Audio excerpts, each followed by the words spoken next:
Welcome to Old Coin Explorer, the place where history, rarity, and value come alive through coins.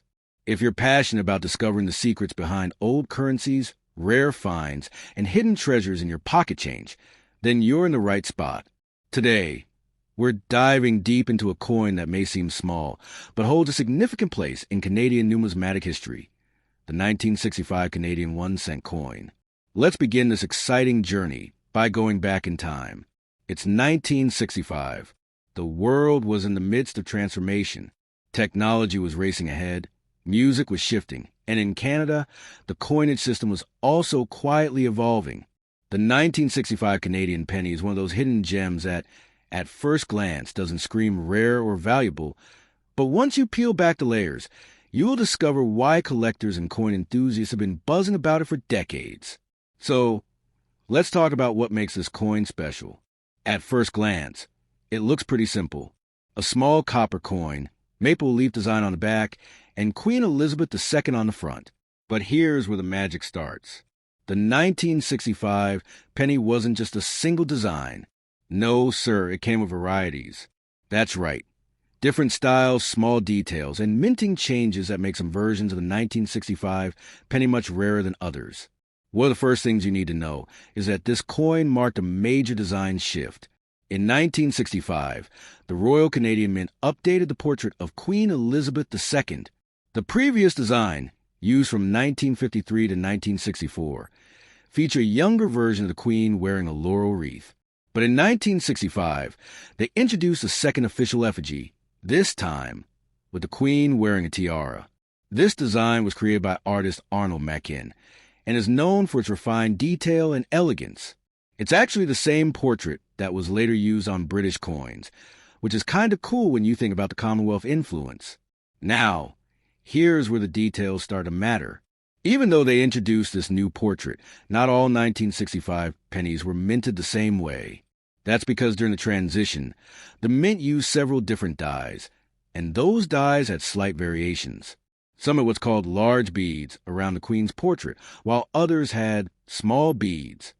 You may be wondering, what the heck are beads?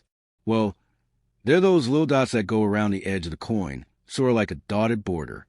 On some coins, the dots are closer together and more in number. That's the small beads version. On others, they're slightly larger and fewer in number. That's the large beads version. It might sound like a minor difference, but trust me, to collectors, this can mean the difference between a regular coin and a rare, valuable find. But wait, there's more. On top of the bead size, there's also the shape of number 5 in the date. Yep, even the number style changed. Some coins are what's called a pointed 5, where the top of the number 5 is sharply angled and pointed. Others have a blunt 5, which is more rounded at the top. So now we're talking about not just 2, but 4 different varieties. Large bead with pointed 5, large bead with blunt 5, small beads with pointed 5, and small beads with blunt 5. This is where it gets exciting. Among these, one combination is particularly rare, the small beads with the pointed 5. This variety wasn't minted in large numbers and is considered the holy grail for 1965 Canadian pennies. If you have one of these in good condition, you could be looking at a coin worth anywhere from $50 to a few $100s. Depending on its condition. In uncirculated, mint state condition, the value can skyrocket even higher. Imagine pulling that from a jar of old change. Now, before we go further, I want to let you in on a little secret. One of the reasons people overlook the 1965 penny is because they think all old pennies are alike. But this one is different. The Royal Canadian Mint was undergoing a lot of technological changes in the mid-60s. The machinery was improving, and with better equipment came more precise minting. That also meant more noticeable differences between dies. The dies used to strike coins don't last forever, so new ones are made regularly, and each die can introduce slight variations. It's those variations that give rise to rare varieties and collector appeal. Collectors often use a magnifying glass or a jeweler's loupe to inspect these small details. They look at the beads, the date, the Queen's bust, and even the denticles, the tooth-like notches around the rim. Some versions are what's called a high relief, where the image is raised more from the coin surface, while others are low relief. Every tiny detail counts. Now, let's talk numbers. In 1965, the Royal Canadian Mint produced over 304 million 1-cent coins. That's a lot, right? But only a small portion of those fall into the rare variety category. The vast majority are common, with blunt 5 and large beads. These are typically worth just a few cents to $1, depending on condition. So what can you do if you think you have a 1965 penny worth something? First, don't clean it. Cleaning can ruin the coin's value by scratching or removing its natural patina. Just store in a dry, cool place, ideally in a coin flip or capsule. Then, take your time to examine the details. There are plenty of online communities and forums where you can share photos and get input from other collectors. Who knows, you might even find a buyer willing to pay top dollar. Collecting coins isn't just about money, though. It's about the stories behind them. The 1,965 penny carries tales of Canadian pride, the modernization of minting, and subtle design changes that flew under the radar for decades. It's a reminder that even the smallest things can hold incredible value when you look close enough. Whether you're a seasoned collector or just someone who stumbled upon a jar of old change, the 1965 Canadian 1-cent coin is definitely one to watch out for. It's an everyday object that transforms into a time capsule once you start to explore its details. That's what makes coin collecting so magical. You're not just holding metal, you're holding history. Stick around, because we're going to go even deeper.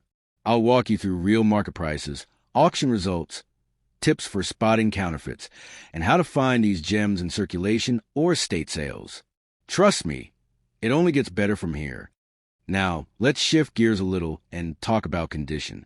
As we touched on before, the grade or condition of a coin plays a massive role in determining its value. A heavily worn 1965 penny, even if it's the rare small beads .5 variety, won't command nearly as high a price as a well-preserved one with crisp details and rich color. Collectors tend to favor coins that show little to no signs of circulation, meaning their original design, luster, and color are still intact. Coins are graded using a scale that ranges from poor, P1, all the way up to mint state, MS70. Most coins in people's collections fall somewhere in the middle. For Canadian cents, anything graded MS60 or above is considered mint state, and that's where values can really take off. Mint state coins with a red designation, indicating that the original reddish copper color is still bright, are the most desirable. Red, brown, and brown coins are still valuable, but usually fetch less. Let's say you come across a 1965 penny in your collection, and it looks sharp with clean surfaces and minimal wear. How can you know if it's valuable? The first thing is to identify which variety it is, large beads or small beads, blunt 5 or pointed 5. You'll want a magnifying glass or even a digital microscope to examine the beads and the shape of the numeral 5. Sometimes, even advanced collectors consult grading companies or online communities to confirm what they have. If you're unsure, it's always a good idea to get a second opinion. Next, you'll want to check the coin surfaces. Is there luster? Are there any visible scratches, dents, or discoloration? A clean coin with full detail, no major damage, and good color might be worth grading professionally. Third-party grading companies like PCS and NGC offer services that can authenticate and encapsulate your coin, making it easier to sell and often increasing its market value. Let's talk about finding one of these hidden treasures. You might think it a rare event to stumble upon an old 1965 penny, but you'd be surprised how many are still floating around in jars, drawers, and old piggy banks across Canada. Estate sales, flea markets, coin shows, and online auctions are great places to start your hunt.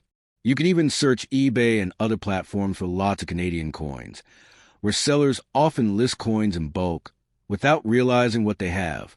Some lucky people have found the small beads .5 variety mixed in with piles of common coins.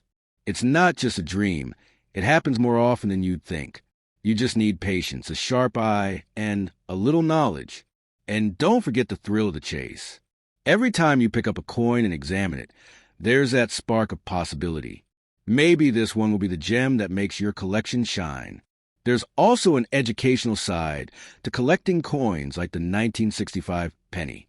As you study the varieties and learn to spot tiny differences, you start to appreciate the artistry and craftsmanship that goes into minting coins.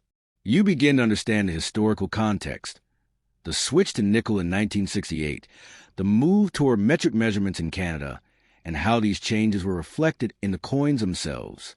It's a hands-on way to connect with the past, one small copper disc at a time. Another thing that makes the 1965 penny fascinating is how its story has evolved over time.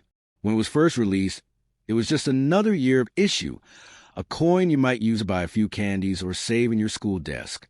But decades later, it has become a miniature mystery, a puzzle with multiple solutions depending on who you ask. And it's that mystery that gives a coin its lasting appeal. People love solving puzzles, especially when there's a financial reward at the end. Now imagine you're building a Canadian penny collection. For most collectors, the goal is to get one coin from each year, but some go further and try to collect each variety from a particular year. The 1965 cent makes this especially rewarding, since the varieties are so distinctive and the challenge is real. It's not easy to find a full set of all four major types in high grade, and that's part of what makes them so desirable. And even if you don't plan to sell your coins, they can still be an amazing investment in knowledge, history, and personal satisfaction. The time you spend learning about them, researching auctions, talking to other collectors, and curating your own collection becomes a deeply personal journey. Coins have a way of turning simple curiosity into passion and passion into expertise. Of course, there are risks too. Some counterfeit coins exist, and unverified sellers might try to pass off a common coin as a rare one. That's why knowledge is your best defense. The more you know about what real varieties look like,